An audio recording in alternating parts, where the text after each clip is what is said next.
नमस्कार साथियों। जीवन के 7 रंग में आपने कल लड़की की दर्दनाक दास्तान सुनी। वह खुराना और मामा के चंगुल में फंस चुकी थी और रोहन मवाली की कैद में थी। जाबाज लड़की ने मुक्ति की सैकड़ों युक्तियां सोची, किंतु सब व्यर्थ। अब पार्ट 3 में आगे। शाम हुई, पहरेदार बदल गया। रोहन के स्थान पर दूसरा आया, पर वो भी उसी मिट्टी का बना था। कमरा नंबर 13 जनवरी सन 2013। रात्रि का तृतीय पहर। मन ही मन रोते रोते उसे नींद की झपकी अभी अभी आई थी कि दरवाजा खुलने की चर्र चर्र ने उसे चौंका दिया। खुराना सामने था, उसके 3 साथी और भी थे। दारू की बदबू का झोंका आया। खुराना खांसा और बोला, 3 लाख दिए हैं बुलबुल, 3 दिन तो मजे लेने दो। हरामी हरकतों पर उतर आया। मैं कह नहीं सकता, आप समझ सकते हैं। लड़की ने आप देखा न ताब शीशे का ग्लास खुराना के सिर पर दे मारा। रक्त का फव्वारा फूटा।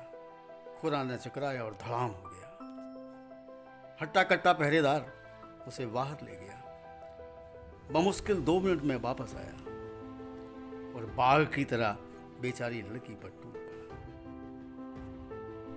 खुराना के तीनों साथी भी चिकोटी काट काट उसे चिपट गए। लड़की ने जी तोड़ संघर्ष किया, पर हार गई, बेहोश हो गई। इसके बावजूद दरिंदे उसे नोचते खसोटते रहे। उसे लगा जैसे वो आकाश से उतर रही हो और अपने ही शरीर में प्रवेश कर रही हो। आंखें खुली, उठने की कोशिश की, पर उठ न सकी। उसकी कनपटी पर भारी चोट का घूमर था। गुप्तांगों पर खून जम चुका था। शरीर पर अनगिनत खरोंचे और दांतों से काटे जाने के निशान थे। कपड़े तार तार, जैकेट और जूते गायब थे। जंगल में बबूल की कांटेदार झाड़ियों के बीच शायद मरा समझकर उसे फेंका गया होगा। वह होश में आ चुकी थी। दिमाग ने कुछ काम किया। स्मृति पट पर सब कुछ चलचित्र की भांति चलने लगा। ज्यादा सोचने समझने को बचा ही क्या था। इससे तो मरना भला था। उसने आसमान की ओर निहारा। हे ईश्वर, बचा नहीं सकता था तो मर ही जाने देता। आत्महत्या का विचार आया। मन में विषाद था, घृणा थी। न जाने वह कब उठी, कितना चली। सामने पगडंडी थी। विपरीत दिशा से पीत वस्त्रधारी साधु को उसने आते देखा। साधु उसके पास आते आते ठिठक कर रुक गया। उसके लुटे पुटे शरीर को एक बार देखा, बुदबुदाया। घोर कलयुग। आकाश की ओर देखा। हे परम पिता, ये सब क्या है, क्यों है? साधु ने अपनी राम नामी चादर अंग छिपाने के लिए उसे दे दी। कमंडल से थोड़ा प्रसाद दिया और 2 पीले फूल उसके हाथों में रख दिए। नजर नीचे थी।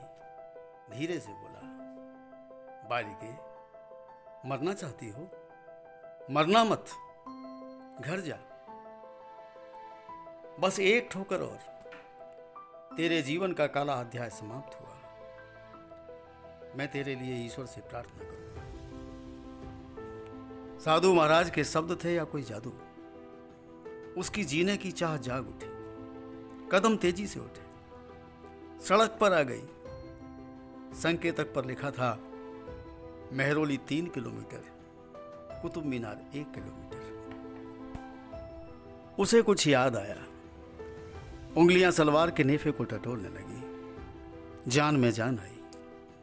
1000 का नोट उसने इमरजेंसी के लिए सलवार के नेफे में छुपाया था। वो सही सलामत था। सरकारी टंकी पर उसने हाथ मुंह धोया। साधु का प्रसाद लिया। 2 घूंट पानी पिया। रामनामी चादर को कसकर लपेटा। ऑटो से ISBT पहुंची। दिल्ली कोटद्वार बस में बैठ गई। टिकट ली और सो गई। देर तक सोई। थकी हरी भूखी पैसी जैसे तैसे गांव पहुंची। रात के 10 बज चुके थे। पता नहीं क्यों, क्या बात थी, दिल धौंकने की तरह धड़कने लगा। मन अभी तक शांत नहीं था और भी अशांत हो गया। घर पहुंची तो पिता का पार्थिव शरीर उसकी प्रतीक्षा कर रहा था। वह निर्जीव जड़ सी हो गई। पिता की प्रिया पुत्री पत्थर की प्रतिमा बन खड़ी हो गई। 16 जनवरी की उसी रात 12 बजने से कुछ पहले उसने पिता को चिता पर चिंता मुक्त हो स्वर्ग की ओर चलते देखा। माँ उन्हें लेने आई थी। दोनों खुश थे, बहुत खुश। लड़की की आंख से एक मोती ढरक कर गिर गया। माता पिता को आंसुओं से श्रद्धांजलि। उसकी बाहें सहोदरों को संभाली थी। फूट फूट कर रोना चाहती थी, पर नहीं। भाइयों को कौन संभालेगा? नहीं, उसे रोने का अधिकार नहीं, आज भी नहीं, कभी नहीं। संक्षिप्त सादे ढंग से पिता के कर्मकांड निपट गए। 26 जनवरी का दिन आया। किसी अज्ञात शक्ति के वशीभूत वो कॉलेज पहुंच गई। यह उसका स्नातक में अंतिम वर्ष था। कोई मंत्री चीफ गेस्ट की कुर्सी पर बैठा था। भाषणबाजी हुई, बड़ी बड़ी बातें हुई, मातृशक्ति का महिमा मंडन हुआ। लड़की कहीं दूर कल्पना लोक में घूम रही थी। आदर्श और यथार्थ, करनी और करनी, कितना फर्क है। ढूंढ रही थी, सोच रही थी। समारोह समापन से ठीक पहले उद्घोषिका का स्वर गूंजा। धन्यवाद ज्ञापन के लिए विद्यालय की होनहार छात्रा नाम फला फला, स्नातक अंतिम वर्ष, मंच पर आए। यंत्र चालिसी वे मंच पर पहुंची। शायद देवी सरस्वती उसके कंठ पर बैठी थी। धन्यवाद ज्ञापन तो उसने किया, पर व्यंग और कटाक्ष की कटारी से पता नहीं कितने ही कलेजों को काट दिया। गला रुंध गया। ज्ञापन समाप्त हुआ। वह एक तरफ खड़ी हो गई। तभी उसने एहसास किया, कंधे पर किसी का हाथ, मीठा सा स्पर्श। मुड़कर देखा, प्राचार्या थीं। धीरे से उन्होंने कहा, मिलकर जाना। कुछ लोग होते हैं जो घट घट की जान लेते हैं, जैसे दिल्ली के साधु जी, प्राचार्य जी। जब वो उनसे मिलने गई, प्राचार्या बोली, देखो मैं तुम्हारी मां हूं। तुम्हारी आवाज में दर्द को मैं समझ सकती हूं। कह डालो जो कहना है। मां होने के भाव मात्र से लड़की पिघल गई। आवाज कांपने लगी। बरसों से जमे आंसू झरझर बहने लगे। सिसकियों के साथ साथ उसने सब कुछ उड़ेल डाला। प्राचार्य के कंधे पर सर रखकर वह खूब रोई, रोती रही। थपकियां देता हुआ प्राचार्य का हाथ उसकी पीठ पर था। प्यार से प्राचार्य बोली, मेरा एक बेटा है, एक बेटी भी आज मिल गई। बता बच्चे, तेरे दर्द की दवा क्या है? तुझे अब करना क्या है? आईपीएस बनना है। धीर गंभीर उत्तर। ठीक है। प्राचार्य ने उसकी हेल्प के लिए विद्यालय की निधियों के द्वार खोल दिए।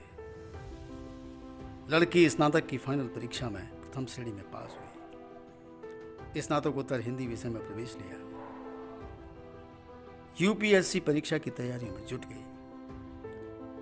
वर्ष 2016 आया। एक दिन प्राचार्य ने उसे 25,000 का चेक दिया। बोली, मेहनत की कमाई है, तुझे सौंपती हूं, वक्त पर काम आएगा। इस पैसे की लाज रखना। मुझे आज घर जाना है। बेचारी घर क्या गई। जाते समय कार पहाड़ से फिसल गई और उसकी दूसरी मां पूज्या प्रचारा अपने अंतिम घर नारायण धाम चली गई। लड़की एक बार फिर अनाथ हो गई, पर उसने हिम्मत नहीं हारी। प्रथम प्रयास में बिना किसी कोचिंग के स्वाध्याय के बल पर उसने यूपीएससी रिजल्ट में प्रथम 250 में स्थान पाया। आज वह एसपी के रूप में पदस्थापित है। अपने छोटे से सेवा काल में उसने कई संगठित अपराधी गिरोहों का ध्वस्त किया है। सेक्स रैकेट, मानव तस्करी का उन्मूलन उसकी पहली प्राथमिकता है। उसका काम बोलता है। मुनीरिका का होटल आज भी सील है। उसके अपने अपराधी इस दुनिया में नहीं है। केवल एक ही विदेश में शेष है, उसकी प्रतीक्षा है।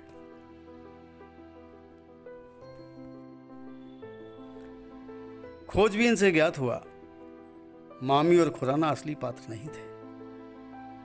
पुरमल गैंग के सदस्य थे, ठग थे, मानव तस्कर थे। अब जेल के मेहमान हैं। पता नहीं किस भय से अथवा तनाव से ब्रेन हेमरेज हुआ। 3 महीने कोमा में नर्क होगा।